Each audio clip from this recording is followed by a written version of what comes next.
Customerland is a podcast about customers, how to get more of them, how to keep them, what makes them tick. We talk to the experts, the technologies, and occasionally actual people, customers, to find out what they're all about. So if you're a CX pro, a loyalty marketer, a brand owner, an agency planner, if you're a CRM and personalization geek, if you're a customer service, CSAT, NPS nerd, you finally have a home.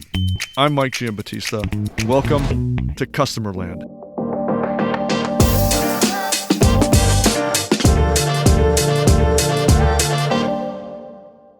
What is a product discovery engine anyway? Think about that for a minute. Is it cross-sells and upsells? Now think about a product discovery engine that's based on AI, image discovery that wraps itself around the user experience on your site. That's one of the things that Site does. Site's one of these great technologies that I was introduced to at NRF. And today I talked to Ben Sack, who is Site's regional VP. It was a great conversation, really enlightening. If you're an e-commerce provider in any sense, you're going to enjoy this. Product discovery is generally what we do, but we of course have a really unique and I think special approach to how we do it because, especially now in 2023, after, we all survived, what we did in the past few years, we've seen a real trend towards, the online shopping and, the way people go about finding the products that they love there. Now, one of the great challenges when, trying to engage someone online is, helping them find that thing that's inspiring them, quick and efficiently and, in a way that makes them want to come back.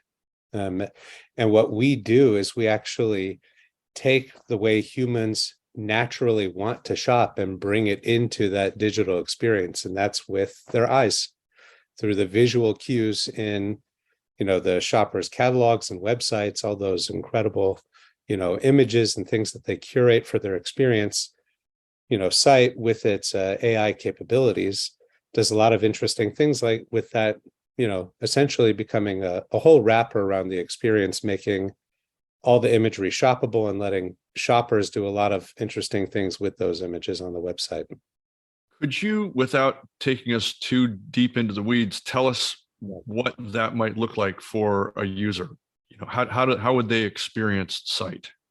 Yeah, definitely. There's a lot of ways that they can encounter Site, themselves, like, through their own interaction, but also in ways in which they don't even know that Site is impacting their journey.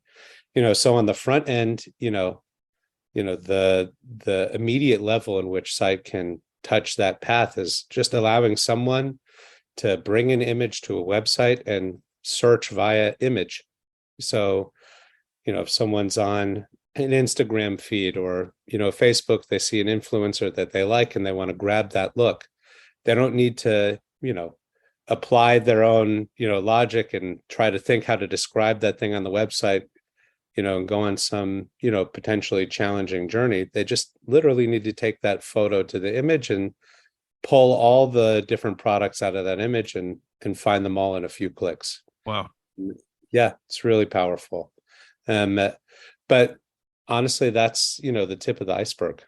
From there, we can add Site content to any image on a website, homepage or anywhere else on the journey and make all the items in that image shoppable. We developed some interesting content with one of our partners, Fashion Nova. They came to us with a unique challenge.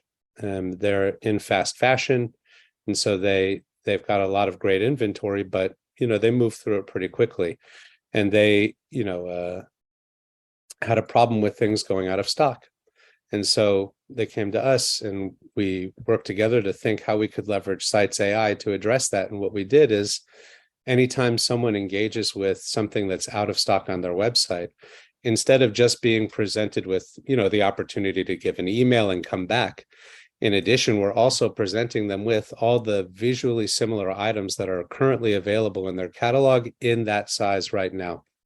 So we're eliminating a very big dead end that they had on their website. So that's, yeah, go ahead.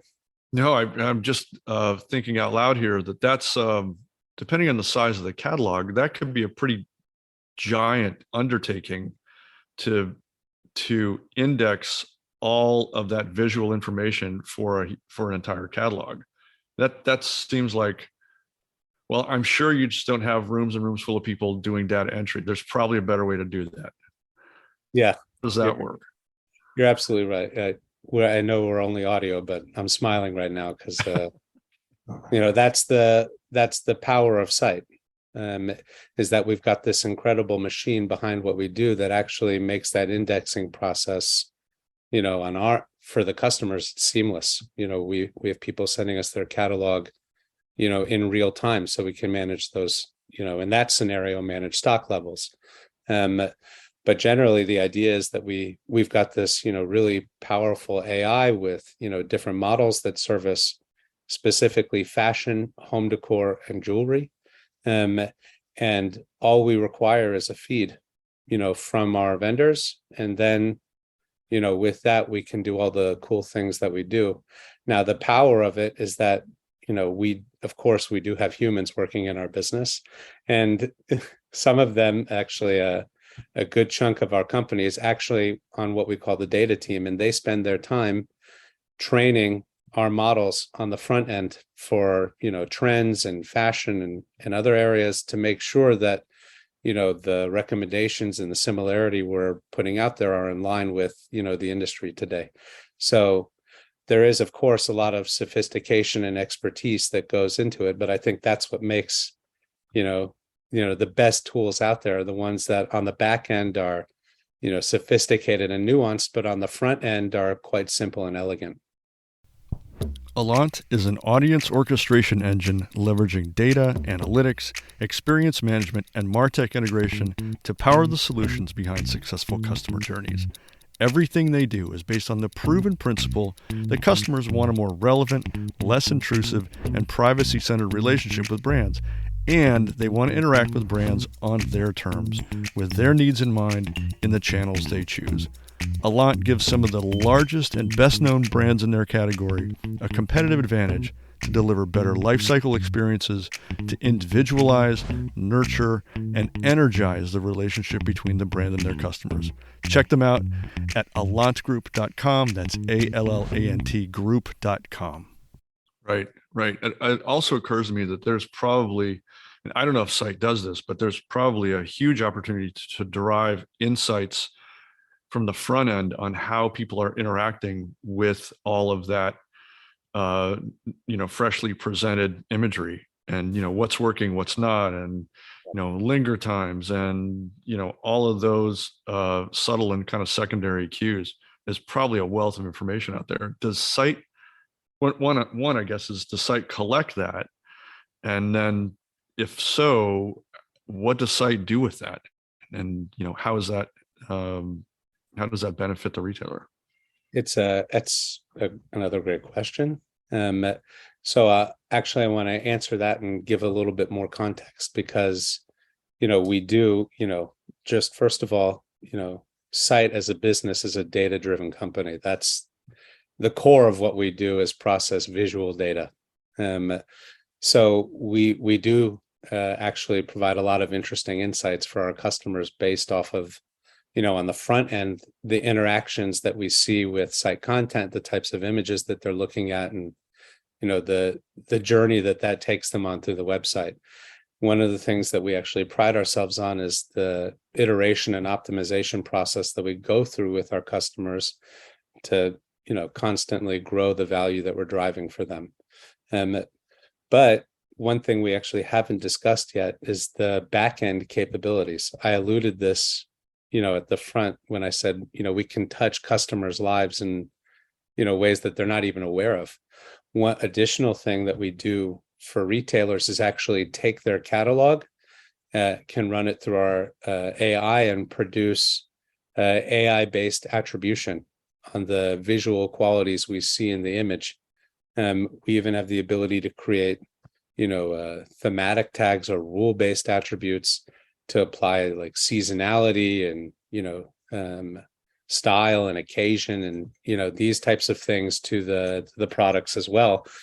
And, with that, we do a lot. It's not just about, enhancing a search or creating new filtering, but, we're actually doing, to your question, some interesting analytics based off of the tagging and the way products are moving, V-neck shirts that are black and crew neck or short sleeve, excuse me, are moving a lot quicker now. And we project that over the next 6 months, they're going to continue the trend in this way.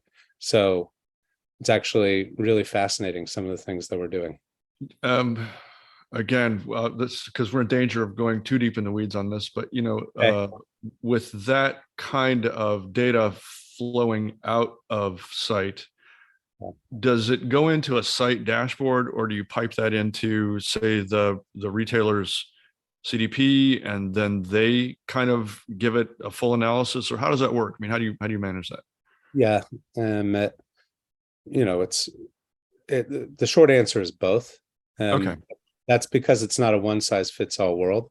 right. Site, of course, has its own, dashboards, and when, we work with, some of the great partners like we do, of course, we'll provide them with that deep look at the data from our side. But, we work with some really incredible brands, the VF Core, Fashion Nova, Chico's, La Redoute,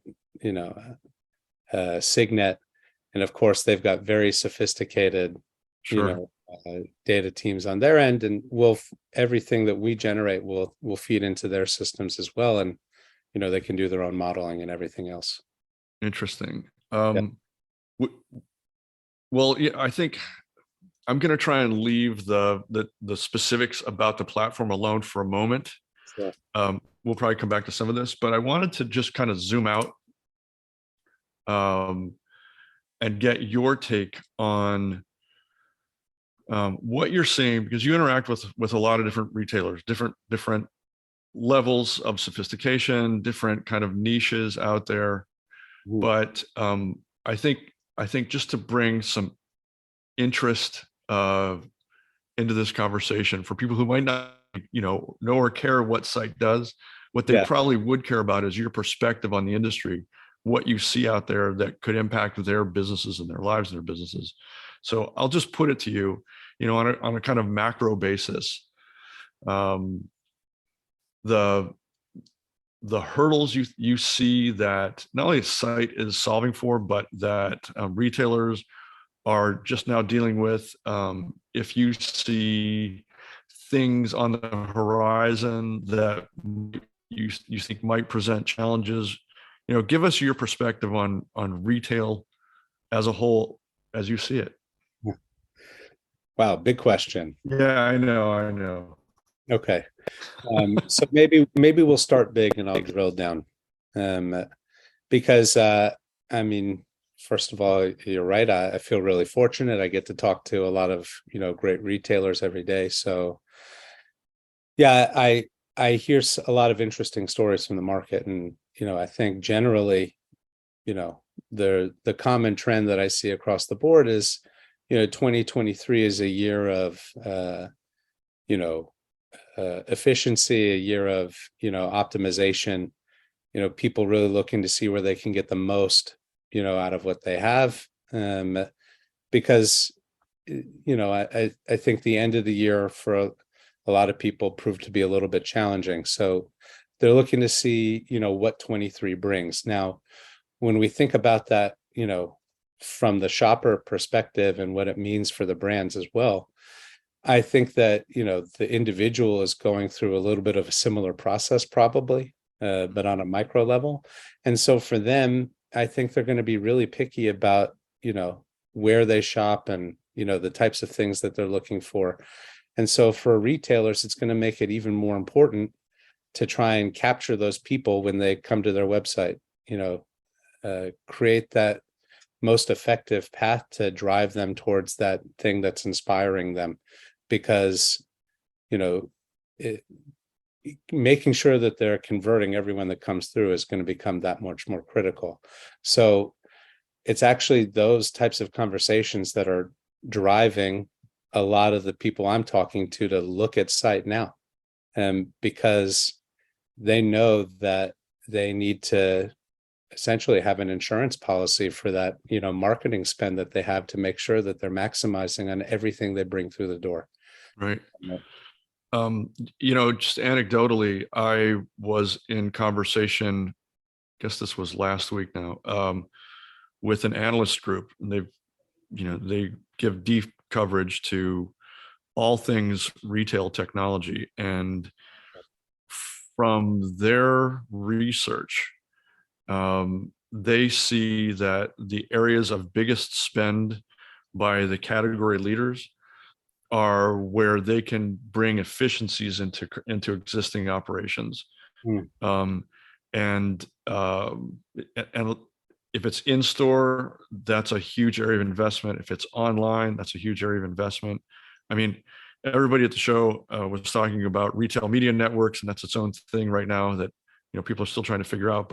But store operations, online and brick and mortar, where they can find ways of